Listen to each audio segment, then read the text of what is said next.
Hello and welcome back to Flat Caps and Classics. If you're a fairly new subscriber, then it may just be but a moment since you've seen the previous episodes of the rebuild of this 1977 MGB Roadster. If you're one of the older subscribers, firstly, thank you for bearing with me, but it's been 2 years. I fell into the trap that I was trying to dig this car out of. COVID ended, I got busy, and you may well see the backdrop's changed slightly.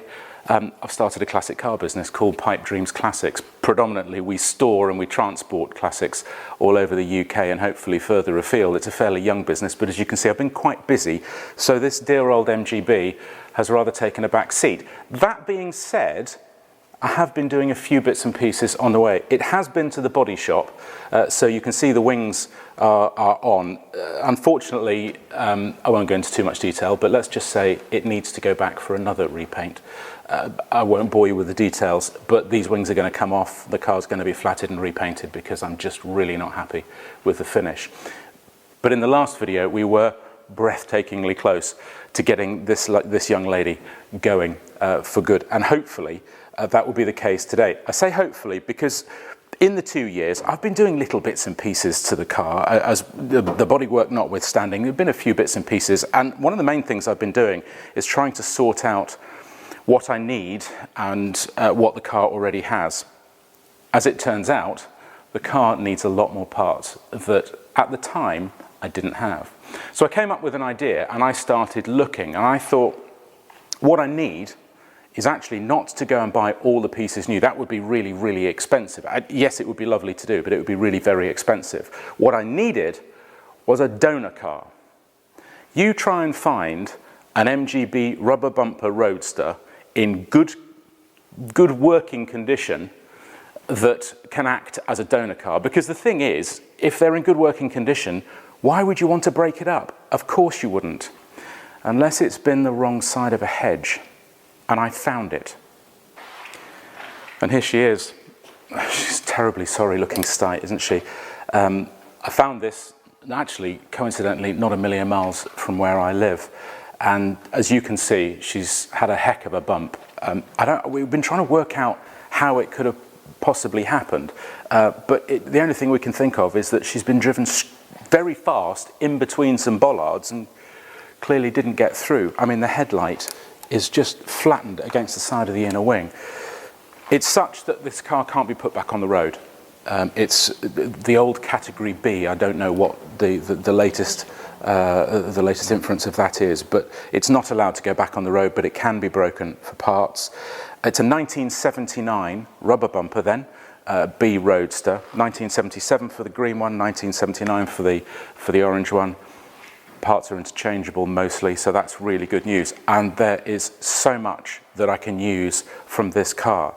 I mean, when you look around the damage at the front end, the whole of the engine bay has been decimated. The engine has been pushed over towards the passenger side, and that shockwave, I guess, has worked its way right the way through the car. The passenger footwell, the metal has been torn there, even the boot lid is now out of sorts. But the funny thing is, the doors still open and shut exactly as they should.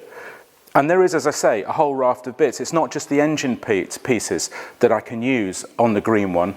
The hood, which I would have needed to buy because the vinyl one that came with the green one is not fit for purpose. But the hood on this it's double duck, I think. It's a beautiful hood and it's in great condition, as is the frame underneath.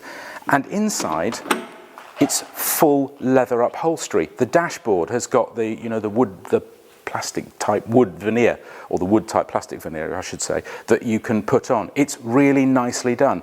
The wood rimmed steering wheel, it's damaged, but I'm hoping that I can repair that because that's going to be a really nice feature to the car as well. And I'm told, miraculously, no one was seriously injured in this car. That was a big concern when I bought it. I didn't want something that had really very haunting memories. I'm sure you know what I'm getting at, but I'm told, reliably informed, that that is not the case with this car, thank goodness. It's got LE wheels, and while one of them is shattered and certainly can't be reused, the spare is brand new. The other three seem to be okay. Whether I'll use them or not, I don't know. I'm not a big fan of them, if I'm perfectly honest. They look too almost too modern, if I can say that. I'm thinking about getting some mini lights to go onto the green one, which I think might suit it a little bit better.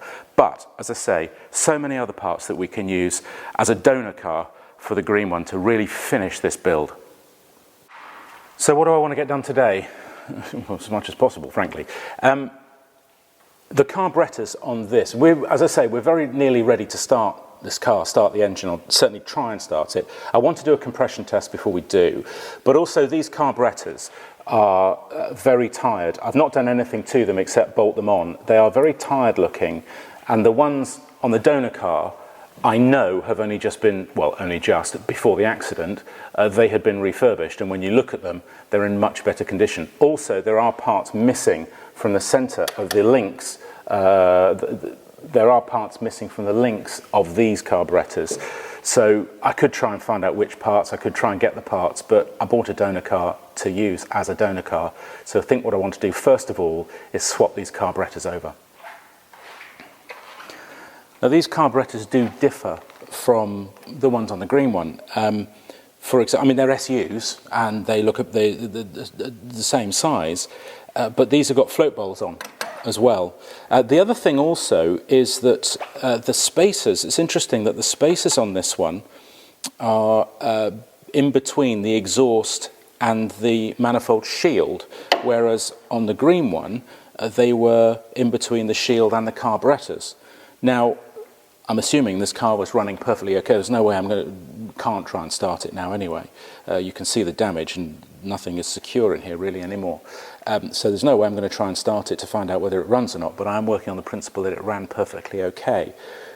Why these have fuel bowls in them and the other ones don't, I don't know. I've just checked on our blue 1975 BGT, that is my daughter's car, and that doesn't have, and we've just had the carbs rebuilt on that, and that doesn't have the fuel bowls either.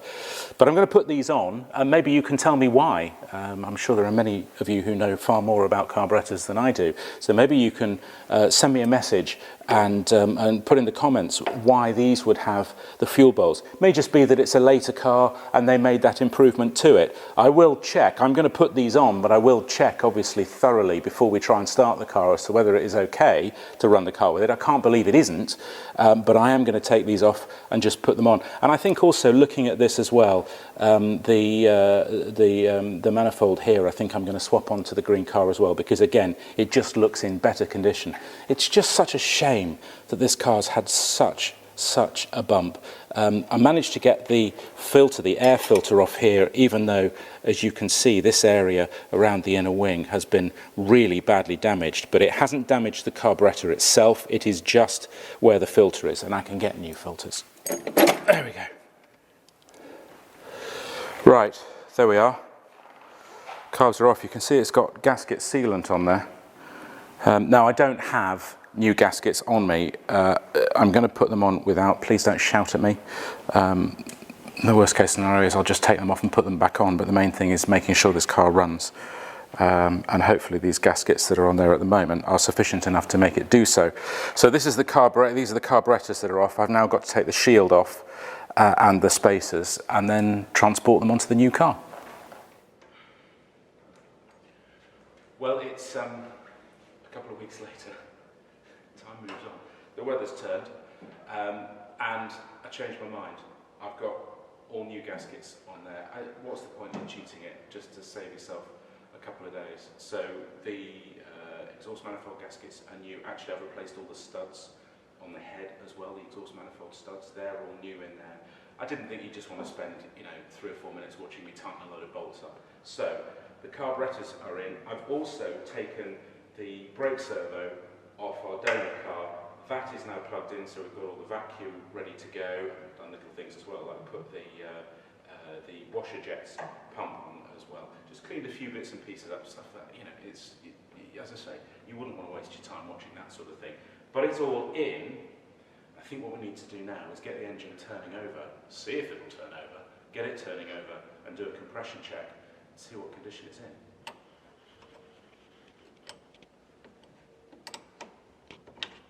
Okay, so that's the battery timed up. I haven't cleaned the terminals properly yet. I know that they're good enough to make a contact, so that's okay. Clearly, everything will be done properly when I know the car's running. Here's the compression tester. It's just a gauge. I'm sure you've seen these before. That end plugs in where the spark plug goes. Here's your dial, and we're looking, hopefully, for all the cylinders to go into the green. So the needle will go up, hopefully they're going to go all into the green. The checkered area is low pressure, and obviously the red is the higher pressure. It's not rocket science, but let's see what state this engine's in, shall we?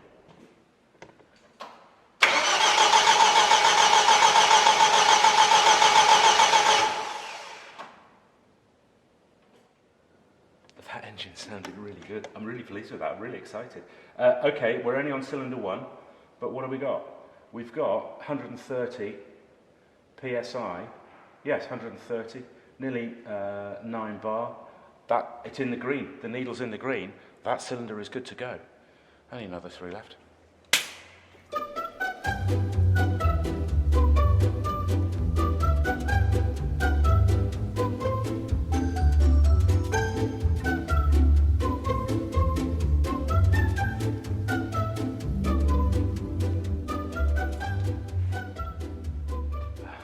Happy with that. All 4 done. This has done its job. Every single cylinder was in the green. It was between, basically, in fact, cylinder 1 was the lowest at about 130 psi. Cylinder 4, 155. It seems to me there's really good compression in this engine. There was no knocking when the engine was turning over. Oh, I think we need to get it started.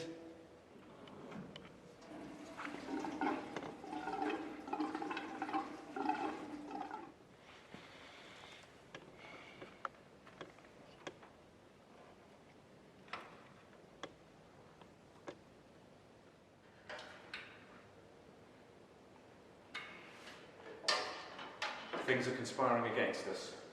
We have spark, we've got compression, we've got air obviously, but we don't have fuel. There's no power going to the fuel pump, and as you can probably hear from my voice, microphone's broken as well.